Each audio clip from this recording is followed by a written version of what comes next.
नमस्कार, आप देख रहे हैं प्राइम टीवी और मैं हूं आपके साथ नंदिनी यादव। वक्त हो गया है उत्तर प्रदेश की बड़ी खबरों का रुख कर लेते हैं खबर की ओर।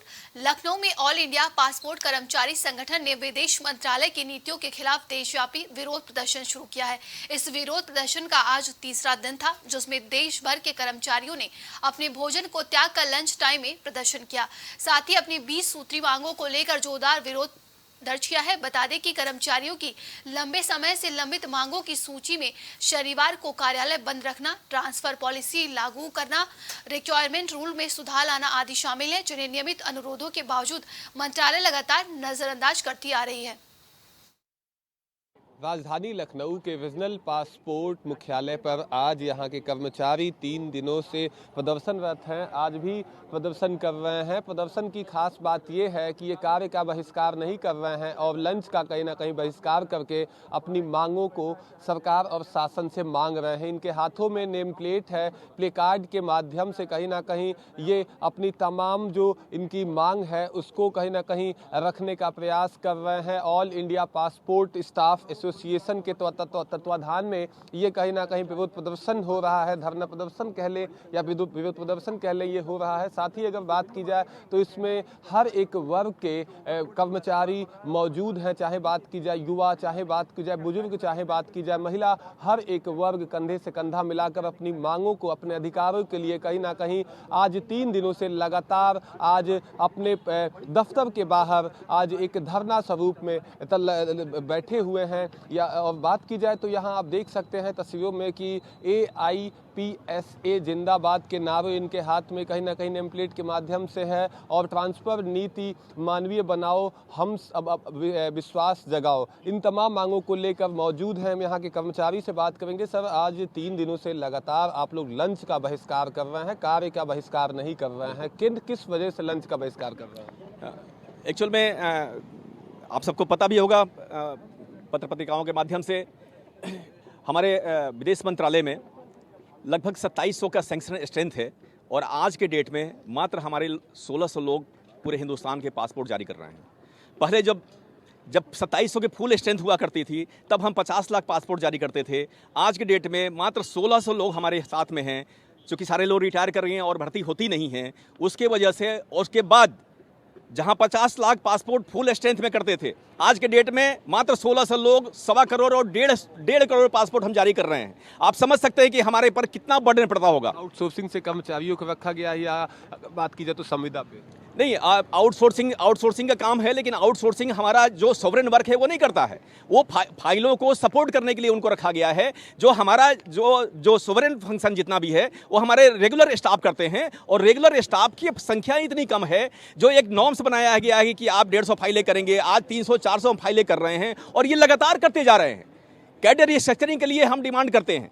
पहले केवल 36 पासपोर्ट कार्यालयों में ये 2700 की स्ट्रेंथ हुआ करती थी। आज के डेट में 36 पासपोर्ट कार्यालयों के अतिरिक्त 93 POPSK हैं और लगभग 500 POPSK में हमारे साथी कार्य कर रहे हैं। आप समझ सकते हैं कि इतना काम का दायरा बढ़ गया है, आवेदकों की इतना डिमांड्स बढ़ गई है और उस डिमांड्स को भी हम लगातार फुलफिल कर रहे हैं। इसके बाद भी मंत्रालय हमारी बात नहीं मान रही है। आप समझ सकते हैं ये जो संख्या हमारी कम है, इसकी वजह से लगातार सैटरडे को हमारे लोग काम कर रहे हैं। ये लगभग 6 महीना से अहमदाबाद, हैदराबाद, मुंबई में लगभग 6 महीना से और पूरे भारतवर्ष में लगभग 3 महीना से प्रत्येक सैटरडे को हमारे लोग काम कर रहे हैं। एक भी सैटरडे को हमको फुर्सत नहीं मिल रही कि हम CGHS में जाएं। हमारे लोग बीमार पड़ रहे हैं, मानसिक तनाव में हैं, पारिवारिक उनकी जो स्ट्रक्चर है, जो सामाजिक स्ट्रक्चर है वो धूमिल पड़ती जा रही है। किसी प्रकार के हम कोई भी फंक्शन या पारिवारिक फंक्शन, मंत्रालय में जो बैठे हमारे जो नुमाइंदे हैं, जो हमारे भाग्य विधाता अपने आप को समझते हैं, उनकी स्थिति ये है कि आज रोम जल रहा है और नीरो बंसी बजा रहा है। ये मंत्रालय में बैठे जो हमारे चंद अधिकारी हैं, इनको समझ में नहीं आ रहा है कि 3 दिन से हम बिना खाए पिए यहाँ पर काम कर रहे हैं। हमारे लोग चिल्ला रहे हैं, नारा लगा रहे हैं, लेकिन आवेदकों को किसी प्रकार का नुकसान न हो इसका भी ध्यान रखे हुए हैं। 2 बजे का हम चले जाएंगे काम करने के लिए अपने सीट पे। 2 बजे के बाद हम कम वापस जाएंगे, क्योंकि जब तक उनका काम खत्म नहीं हुआ तब तक हम वापस नहीं जा सकते हैं। ये व्यवस्था है और हम लोग बिल्कुल जापानी मॉडल से काम करते हैं। ऐसा नहीं कि स्ट्राइक कर दिया काम बंद, लेकिन उसके बाद भी अगर हमारी बातें अगर नहीं सुनी जाती हो तो मरता क्या न करता, हम भूख हड़ताल करेंगे, हम टोकन स्ट्राइक करेंगे, अनिश्चित स्ट्राइक पर शांतिपूर्वक करेंगे। बिल्कुल शांतिपूर्वक, बिल्कुल संवैधानिक जो हमारा जो दायित्व है, जो अधिकार है, उस संविधान का पालन करते हुए आप देख सकते हैं कि हमारे लोग बिल्कुल शांतिप्रिय ढंग से अपने गेट पे खड़े हुए हैं, अपने प्रेमिसेस में खड़े हुए हैं। इंकलाब, कर्मचारी आप एकता। साफ तौर से रीजनल पासपोर्ट ऑफिस के लखनऊ यूनिट के कर्मचारियों को सुन रहे थे, जिनका साफ तौर पे कहना है कि जल्द से जल्द मंत्रालय, हमारे विभाग के अंदर में कर्मचारियों की संख्या को बढ़ाए, जिससे हमारे ऊपर वर्कलोड कम हो सके। साथ ही इनका ये कहना है कि अगर विभाग के अंदर में ई पासपोर्ट जारी करने के दौरान लोगों की कमियां होती है, व्यवस्थाएं चरमराती हैं, तो उच्च अधिकारी इसके जिम्मेदार होंगे। रायबरेली में अवैध खनन और सत्ता पक्ष के नेता की ओर से सरकारी जमीन पर बनने वाले क्रीड़ा स्थल पर अवैध कब्जे को लेकर जिला प्रशासन की ओर से सुनवाई नहीं की गई, जिससे नाराज होकर सपा विधायक राहुल लोधी ने विधानसभा सत्र के दौरान प्रश्नकाल में मुद्दा उठाया। विधानसभा सत्र के दौरान सदन में सवाल पूछे जाने का वीडियो वायरल हो गया, जिससे पूरे जिला प्रशासन में हड़कंप मच गया है।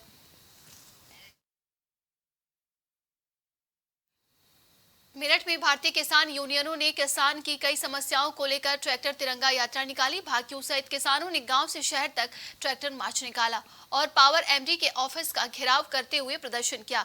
राकेश टिकैत के बेटे चरण सिंह टिकैत की अगुवाई में पावर एमडी कार्यालय पर भी किसानों ने पंचायत किया, जिसका उद्देश्य था गन्ना मूल्य का भुगतान नहीं हुआ और बाढ़ प्रभावित किसानों को उचित मुआवजा मिले। क्या नाम बल्ब वगैरह जला रहे या पंखे वगैरह चला रहे, तो उन पर 42 हज़ार रुपये के बिल भेज रहे। 1 लाख रुपए से 2 लाख रुपए से नीचे किसी के बिल भेज ही नहीं रहे। और क्या नाम मुद्दे हैं कि इसका सफाई का है मुद्दा, जो बाढ़ से ग्रस्त जो क्षेत्र है बागपत का, मुजफ्फरनगर का, उनके मुद्दे रहेंगे।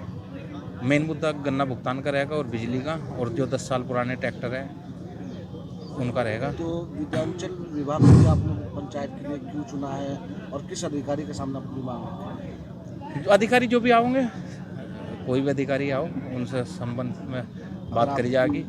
और बिजली की सबसे बड़ी समस्या है पूरे प्रदेश में। अगर मांगे नहीं मानी जाती तो ये पंचायत कब तक चलेगी, क्या निर्णय लिया? वो कमेटी निर्णय लेगी, जैसा भी कमेटी निर्णय लेगी उसके हिसाब से फिर आगे की कार्रवाई की जाएगी। फिलहाल ये कब तक का धरना प्रदर्शन है? फिलहाल तो 1 दिन का ट्रैक्टर मार्च था अपना, जो उत्सव चल रहा है 1 हफ्ता, जो स्वतंत्रता उपलक्ष्य में, और 15 अगस्त तक ये चलेगा। कानपुर देहात में कक्षा 9 में पढ़ने वाली एक छात्रा का स्टेट लेवल बॉक्सिंग में सिलेक्शन हो गया। जिले में एक स्टेडियम तक नहीं है। छात्रा मैरी कॉम को अपना आइडल मानती है। सिलेक्शन के बाद बॉक्सर डीएम नेहा जैन से मिली। डीएम नेहा जैन ने भी खुशी से 2 हाथ किए और उसके उज्जवल भविष्य की कामना की। लखनऊ में अब कैंसर रोगियों को समय पर इलाज मिलेगा। पब्लिक प्राइवेट पार्टनरशिप के तहत कल्याण सिंह सुपर स्पेशलिटी में कैंसर सेंटर की स्थापना को लेकर एमओयू साइन किया गया। डिप्टी सीएम ब्रजेश पाठक ने बताया कि अगले साल फरवरी से ये सेंटर क्रियाशील हो जाएगा। एमओयू के तहत संस्थान में 25,000 वर्ग फुट क्षेत्रफल उपलब्ध कराया जाएगा। इस दौरान स्वास्थ्य राज्य मंत्री महेंकेश्वर शरण सिंह और मुख्य सचिव डीएम मौजूद रहे। देवरिया में डीएम अखंड प्रताप सिंह ने विकास भवन के गांधी सभागार में मूक बधिर बच्चों के अभिभावकों के साथ बैठक की। साथ ही उन्होंने क्वालियर एम्प्लॉयमेंट कराने के लिए प्रेरित किया। उन्होंने कहा कि एक छोटे से ऑपरेशन से बच्चे की जिंदगी में बड़ा बदलाव आता है और वो सुनने और बोलने में सक्षम हो जाते हैं। डीएम ने अभिभावकों को संपूर्ण प्रक्रिया से अवगत कराया है। बुलंदशहर में एक दर्दनाक हादसा हो गया। एक बेकाबू ट्रक ने रोडवेज बस को जोरदार टक्कर मार दी। इस दर्दनाक हादसे में 2 महिलाओं समेत 4 लोगों की मौके पर ही मौत हो गई, जबकि 9 लोग गंभीर रूप से घायल हो गए। हादसे के बाद डीएम सीपी सिंह और समेत पुलिस प्रशासन के तमाम आलाधिकारी वहां पर पहुंचे, जबकि सभी घायलों को अस्पताल पहुंचाया गया है। वहीं कार्रवाई के बाद शवों को भी पोस्टमार्टम के लिए भिजवाया गया है। हरदोई में आग से झुलसी महिला की इलाज के दौरान मौत हो गई। वहीं परिजनों ने पेट्रोल डालकर आत्महत्या करने का आरोप लगाया है। पति पत्नी के बीच आए दिन विवाद होता था। सूचना पर पहुंची पुलिस ने शव को कब्जे में लेकर पोस्टमार्टम के लिए भेज दिया है। साथ ही पुलिस मामले की जांच में जुटी हुई है। हम उन्नाव डिस्ट्रिक्ट पंचम जिले के रहने वाले हैं। मेरी बहन पटना में लग्राम थाना जिला हरदोई में गई थी। आज के 15 दिन पहले मेरी बहन को इसने बीच चौराहे पे मारा, टूटा। फिर ये कहने लगा डाल के पेट्रोल जला देंगे हम। फिर उसके बाद में भूतपूर्व प्रधान ये सब लोग गए मेरे घर, फिर कहने लगे पूरी जिम्मेदारी हमारी, हम लोगों ने भेज दिया इनको। उसके बाद में ये आए दिन लड़ाई, आए दिन बीच चौराहे पे गिरा के बीच चबार पशुओं में मारता कूदता रहा। जब बिलबिला के मेरी बहन को इसने आज डाल के पेट्रोल जला दिया। थाना बिलग्राम में एक अकबरपुर पसनामा गांव पड़ता है, जहां की वो महिला रहने वाली थी। वहां पर जो अभी तक की जानकारी मिली है, पति और पत्नी में जो है अक्सर कुछ विवादों को लेकर वाद विवाद होता रहता था। उसी में कल 4 बजे पति पत्नी में काफ़ी झगड़ा हुआ और कहासुनी मारपीट की घटना घटित हुई थी, जिससे महिला क्षुब्ध होकर जो है पेट्रोल डाल के खुद को आग जला लिया था। उससे पति द्वारा तत्काल जो है उसे जिला अस्पताल ले आया गया इलाज के लिए, जहां पर उसकी इलाज के दौरान मृत्यु हो गई है। उसमें पुलिस द्वारा पंचायत में पोस्टमार्टम की कार्रवाई प्रस्तुत है। इसमें जो भी तथ्य आएंगे उसके अनुसार कार्रवाई कराई जाएगी। हरदोई में छात्रों को कावड़ियों की ट्रैक्टर ट्राली ने टक्कर मार दी है। इस दौरान ट्रैक्टर का पहिया छात्रा के ऊपर से निकल गया, जिससे उसकी हालत काफी गंभीर हो गई है। इसी बीच घटनास्थल पर काफी भीड़ जमा हो गई। मौके पर पहुंची पुलिस ने छात्रा को अस्पताल में भर्ती कराया, जहां गंभीर अवस्था में अस्पताल ले जाते समय उसकी मौत हो गई। शव को पुलिस ने कब्जे में लेकर पोस्टमार्टम के लिए भेज दिया है। और कहाँ रहते हैं, क्या घटना हो गई? नाम हमारा हरिवंश अवस्थी है और ये जो लड़की आज घटना घटी है, लड़के स्कूल से पढ़ कर के गांव तक जा रही थी।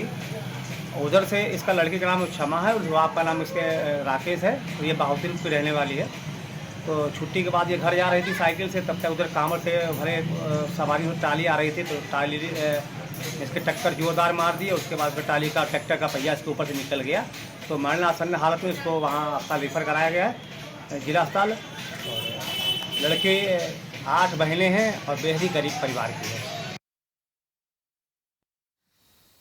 बिजनौर में अंग्रेज हुकूमत के खिलाफ काकोरी कांड के मुख्य क्रांतिकारी, जिन्हें अंग्रेज हुकूमत ने काला पानी की सजा सुनाई गई थी, आजादी के अमृत महोत्सव के चलते स्वतंत्रता सेनानियों को याद करते हुए काकोरी कांड के मुख्य क्रांतिकारी सच्चिदानंद बख्शी की मूर्ति का जिला कारागार परिसर में अनावरण किया गया। डीएम उमेश मिश्रा ने मूर्ति का अनावरण किया। इस मौके पर पुलिस विभाग के तमाम आला अधिकारी मौजूद रहे।